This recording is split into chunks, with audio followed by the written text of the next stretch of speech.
పిఠాపురంలో సంబంధించి ఆయన అక్కడ జరుగుతున్నటువంటి నేరాలు, ఘోరాలు, ఈవ్ టీజింగ్లు, తర్వాత ఈ గంజాయి బ్యాచ్ పెరిగిపోవడము, ఈ అల్లరి మోకలు పెరిగిపోవడం, వీటన్నిటిపైన చాలా బాధపడ్డారు. ఎందుకంటే పోలీసు వ్యవస్థ కనీసం తన చేతిలో లేదని చెప్పుకునేటటువంటి బాధను ఆయన వ్యక్తపరిచారు. ఒక్కసారి ఆ బయట ప్లే చేయండి ప్లీజ్. కొంత ఎస్పీ గారి దృష్టికి తీసుకొస్తా ఉన్నా కొంత ఉదాసీనంగా ఉన్నారు మన పోలీస్ వ్యవస్థ అని చెప్తా ఉన్నారు. ఒకసారి మీరు చేయండి. ఎందుకంటే చిల్లర దొంగతనాలు పెరుగుతూ ఉన్నాయి.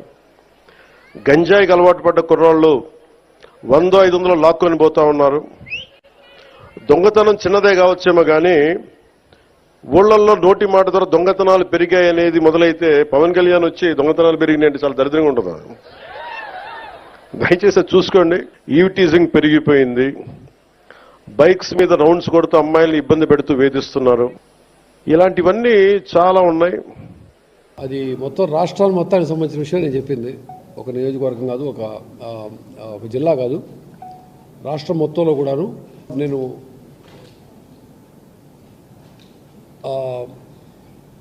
ప్రూఫ్ లేకుండా మాట్లాడను. కొద్ది రోజుల క్రితమే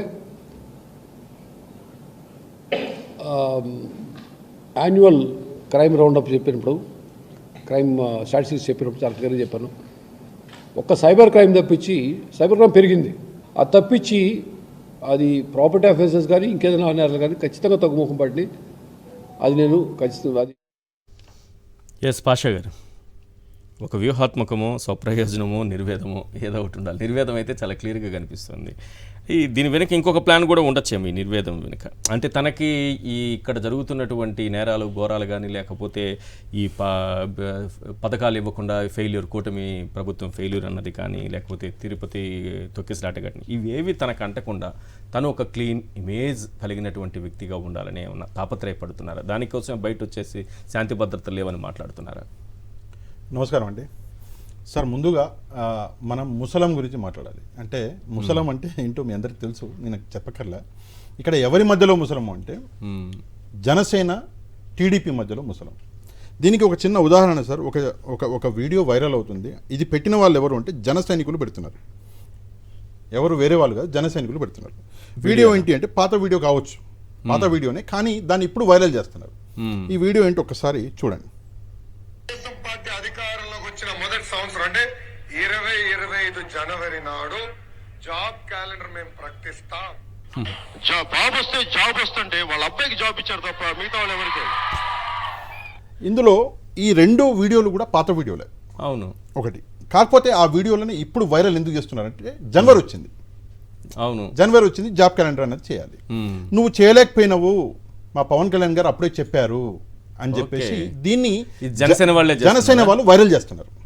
అంటే నేను ముసలం అన్న ఆ విషయాన్ని ఇక్కడ క్లారిటీ ఇవ్వదలుచుకున్నాను కాబట్టి చెప్పాను, ఈ వీడియో చూపించాను. ఇక పవన్ కళ్యాణ్ గారు కనిపిస్తలేరు అని చెప్పేసి వాట్సాప్ గవర్నెన్స్ వచ్చింది, పవన్ కళ్యాణ్ ఎక్కడ అసలు లేకుండా పోయిండు, ఎక్కడ కనిపించలేదు అని మీరు బాధపడుతున్నారు. పవన్ కళ్యాణ్ గారు తార అండి, తార తలుక్కున మెరిసి మాయం అయిపోయే తార. ఎక్కడ మెరవాలి, ఎప్పుడు మెరవాలి అన్నది ఢిల్లీ నుంచి సందేశం వస్తుంది. వచ్చినప్పుడు మెరుస్తారు. ఆ మెరుపు అన్నది సందేశం రాకపోతే రెస్ట్ తీసుకుంటాడు కొంచెం ఆయన, అంటే బాగా కష్టపడతాడు కదా, మరి రెస్ట్ కూడా చాలా అవసరం.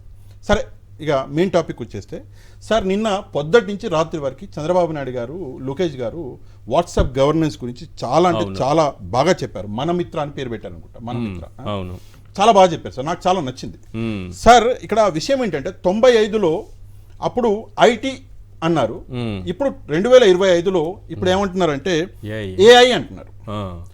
అప్పుడు చేసిన మోసం ఏంటో అప్పట్లో ఉన్న వాళ్ళకి తెలుసు, ఈ యంగ్ జనరేషన్కి తెలియదు. కానీ ఇప్పుడు చేసే మోసం ఏంటో ఒకసారి ఈ యంగ్ జనరేషన్ కూడా చూస్తుంది. ఓకే సార్, అసలు చేయవలసిన పనులు 6 హామీలు ఇచ్చినావు, ఎలక్షన్లలో గెలిచినావు. ఆ హామీలలో ఇగో ఫస్ట్ హామీ చేసిన, ఈ 2వ హామీ చేసిన, ఈ 3వ హామీ ఫలానా డేట్ చేస్తా, ఈ 4వ హామీ చేస్తా అని చెప్పడం మానేసి పనికి వచ్చే పని పక్కన పడేసి పనికి మాలిన పని కూడా పట్టుకుని కూర్చొని ఏఐ అని చెప్పేసి పొద్దున్న నుంచి రాత్రి వరకు తండ్రి కొడుకులు ఇద్దరు అన్ని ఛానళ్ళని క్యాప్చర్ చేసి పడేసారు. నాకు ఏమన్నా వస్తుందా సార్, ఏ ఛానల్ పెట్టినా కూడా ఇద్దరు కనిపిస్తున్నారు. ఇది నిజంగా దారుణం. సరే, మళ్ళీ పవన్ కళ్యాణ్ గారి దగ్గరికి వద్దాం. వ్యూహం గురించి మాట్లాడాలి సార్. 100% ఇది వ్యూహమే సార్. ఎందుకు వ్యూహం అంటే హామీలు ఇచ్చి అలవి కానీ 420 420 హామీలు ఇచ్చి అందులో 6 మేము ఖచ్చితంగా చేస్తామని సూపర్ 6 అని మంచి పేరు పెట్టి Okay. ఆ హామీలు ఈరోజు చేయలేకపోతుంటే ఆ బురద నాకు ఎక్కడ అనుకుంటుందో అని చెప్పేసి పవన్ కళ్యాణ్ నాకు రాజకీయ భవిష్యత్తు ఉంది, రేపు పొద్దున నేను అయినా ప్రధాని కూడా అవ్వచ్చు, అందుకే ఈ బురద నాకు వద్దు బాబు అని చెప్పేసి కొంచెం దూరం బీజేపీ ఆల్రెడీ దూరంగానే ఉంటుంది, మీకు తెలుసు బీజేపీ చాలా రోజు నుంచి దూరంగా ఉంది, పవన్ కళ్యాణ్ కూడా దూరంగా ఉంటున్నాడు. ఓకే, ఇది పవన్ కళ్యాణ్ వ్యూహం అంటే 100% పవన్ కళ్యాణ్ వ్యూహం. రాబోయే రోజుల్లో ఢిల్లీ ఎలక్షన్లు జరగగానే, ఎలక్షన్ రిజల్ట్ రాగానే, బీజేపీ కొంచెం ఫ్రీ అవ్వగానే నిజంగా వ్యూహాలేంటో ఆంధ్రప్రదేశ్ ప్రజలు చూస్తారు. ఓకే, నేను చెప్పిన వ్యూహం, ఈ వ్యూహంకి మించిన వ్యూహాలు అసలైనవి అప్పుడు ఉన్నాయా ఢిల్లీ ఎలక్షన్స్ తర్వాత? సార్ మీకు ఒక చిన్న ఉదాహరణ చెప్తా. కేసీఆర్ గారు సంవత్సరం పాటు కూర్చుంటే ఎందుకు కూర్చున్నాడు, ఏంటి బయటికి రావట్లేడు అనుకున్నాం కదా. అవును. ఎందుకంటే మీరు కొట్టుకోండి నేను వచ్చినప్పుడు చూసుకుంటా అన్నాడు. ఇప్పుడు మనం కూడా చేయాల్సిన పని అదే.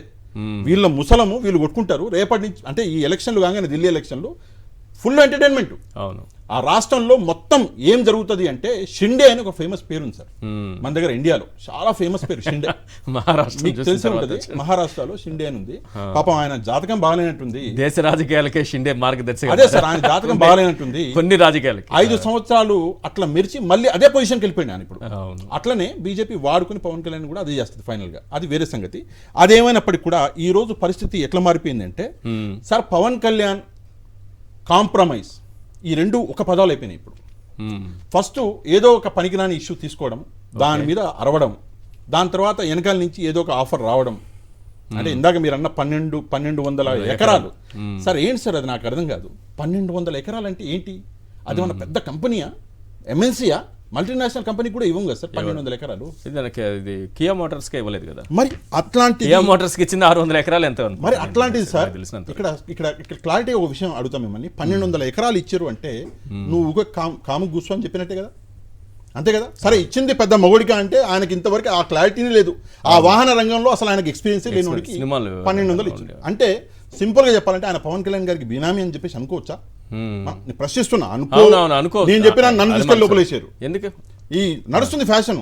అవునా? మీకు అర్థం కాదు. నిన్ననే ఇద్దరి మీద కేసు అయింది, ఇందాక సార్ చెప్పారు వైఎన్ఆర్ గారి మీద. వైఎన్ఆర్ గారి మీద పాపం ఆయన చెప్పింది ఏంది, చాగంటి గారికి గౌరవం ఇవ్వండి, ఆయన వాడుకోండి, ఆయన మంచి వ్యక్తి అని చెప్పేసి మంచి మాట చెప్తే ఆయన మీద కూడా కేసు వేశారు.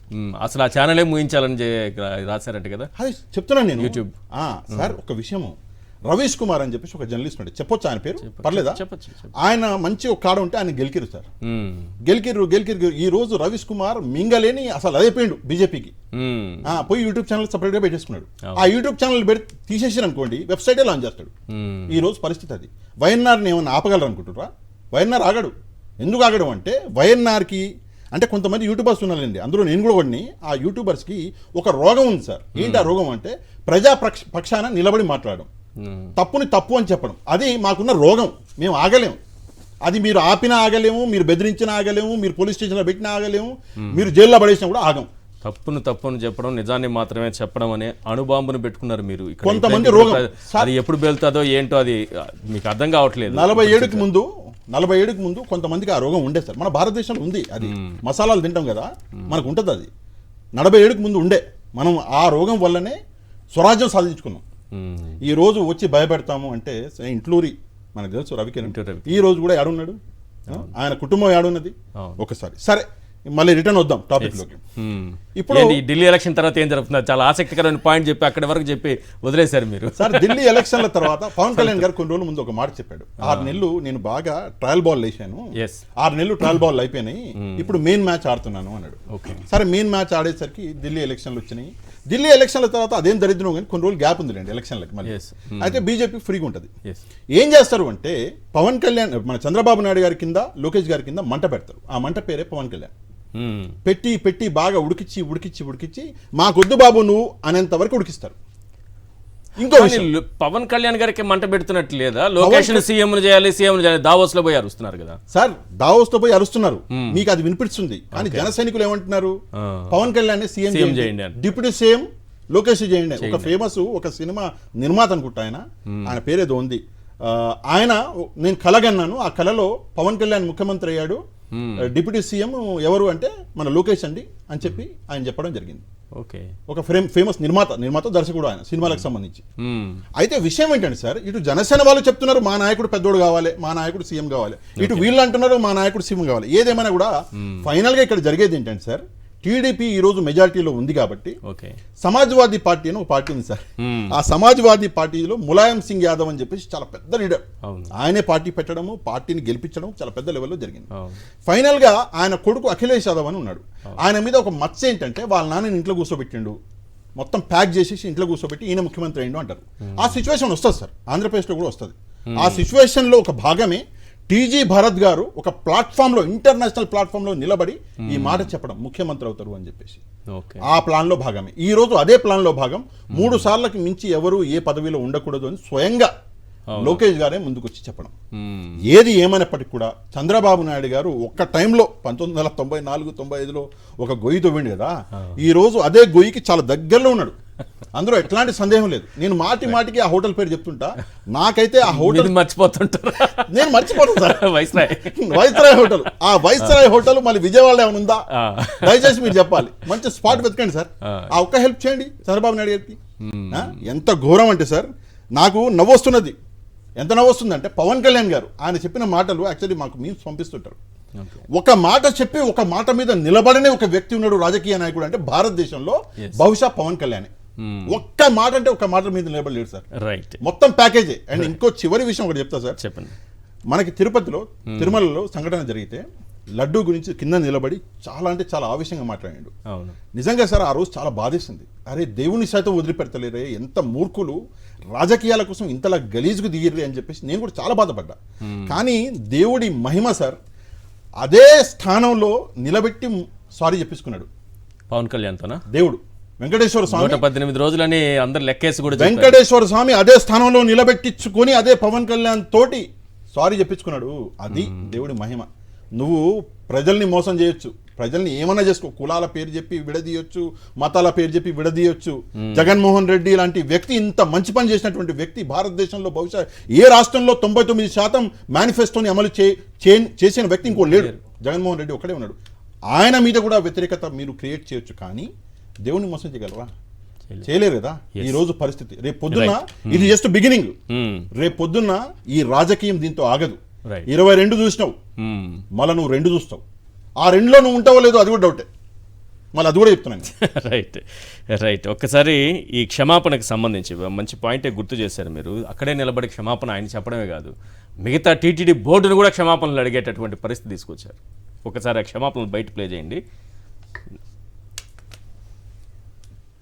నేను ఈ రోజున అడుగుతుంది టీటీడీ బోర్డు పాలక మండలి చైర్మన్ గారు కానీ, సభ్యులు కానీ, ఈఓ కానీ, ఏఈఓ కానీ, మీరు ప్రెస్ మీట్ పెట్టి క్షమాపణలు చెప్పండి. నేను క్షమాపణలు చెప్పినప్పుడు మీకు క్షమాపణలు చెప్పడానికి నామోషి ఏంటి?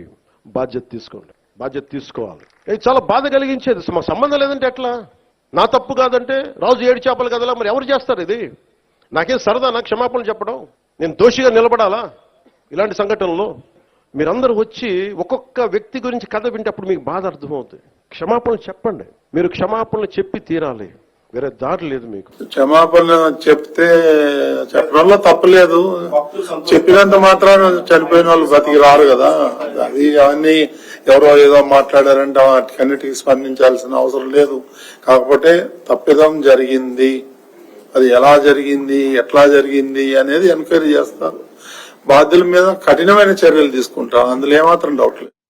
ఒకటి మాత్రం నిజం, మీరు అన్నట్టుగా అక్కడ ఎక్కడైతే తప్పు చేశారో అక్కడే వెంకటేశ్వర స్వామి దగ్గర నిలబడి క్షమాపణలు చెప్పారు అన్న అంశానికి సంబంధించి ఇంకో విషయం సార్, ఒక చిన్న విషయం. ఇందాక మీరు దీనికంటే ముందు ఇంకో వీడియో ప్లే చేశారు, పోలీసు వారిని ఏదో రిక్వెస్ట్ చేసినాడు పవన్ కళ్యాణ్. ఆ వీడియోలో ఒక మాట ఉన్నారు సార్, బైకుల మీద తిరుగుకుంటూ అమ్మాయిలను వేధిస్తున్నారు అని.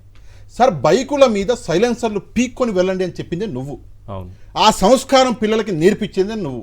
ఒకవైపు జగన్మోహన్ రెడ్డి గారు నిలబడి అరే చదువుకుంటారా బాబు, కుటుంబంలో ఒక్కరు చదువుకుంటే కుటుంబం రాత మారుతుందిరా బాబు అని చెప్పేసి జగన్మోహన్ రెడ్డి గారు అంటే, నువ్వు మా వాళ్ళు చెట్లు చింపుకుంటారు, బైకుల సైలెన్సర్లు పీక్కుంటారు అని చెప్పి నేర్పించింది నువ్వు. ఈ రోజు మళ్ళీ నువ్వు ఏమంటావు? అమ్మాయిలను వేధిస్తున్నారు, బైకుల మీద తిరిగి అంటావా? ఏం నేర్పిస్తున్నావు సమాజానికి? ఇదే నేర్పిస్తావా నీ కుటుంబానికి? సమాధానం చెప్పాలి పవన్ కళ్యాణ్ గారు.